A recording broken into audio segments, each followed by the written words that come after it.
അച്ഛൻ അമ്മേനോട് പറഞ്ഞ് എനിക്കൊരു കുഞ്ഞു വേണമെന്ന്. അപ്പൊ അമ്മ പറഞ്ഞ് നമുക്ക് ചോറ്റാനിക്കര അമ്പലത്തിൽ ചെന്ന് തൊഴാന്ന്. അങ്ങനെ അവര് തൊഴുതോണ്ടിരിക്കുക. അപ്പൊ ഒരു കൊച്ചു വന്ന് പെട്ടെന്ന് അച്ഛനെ അങ്കിളേന്ന് വിളിച്ചോണ്ട് വന്നു. അപ്പോഴേക്കും അമ്മ അവിടെ കിടന്ന് കരയാൻ തുടങ്ങി.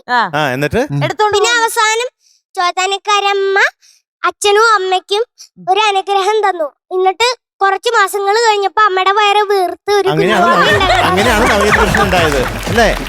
അങ്ങനെയാണ് ഞാൻ ഒരു കുടത്തിലുണ്ടായത്.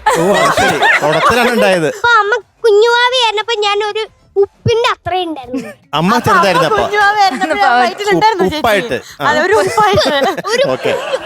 കുഞ്ഞുപ്പ്, പിന്നെ കൽക്കണ്ടായി, പിന്നെ ഒരു പഞ്ചസാരയുടെ ഒരു മനുഷ്യന്റെ ഒരു രൂപമായി. അപ്പോഴേക്കും അമ്മയ്ക്ക് വയറുവേദന എടുത്തപ്പോ അച്ഛൻ ഹോസ്പിറ്റലിൽ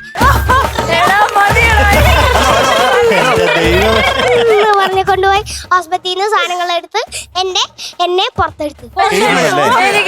അച്ഛനെ പക്ഷെ അച്ഛന്റെ അമ്മയുടെ വയറ്റിൽ നിന്ന് എടുക്കാൻ ഭയങ്കര പാടായിരുന്നു.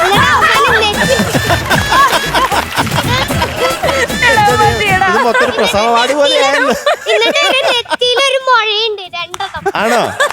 അതെങ്ങനെ വന്നതാ നെറ്റിയിലെ മുഴ? അച്ഛനെ ഇങ്ങനെ വലിച്ചെടുത്തപ്പോ രണ്ട് മുഴ. രണ്ട് മുഴ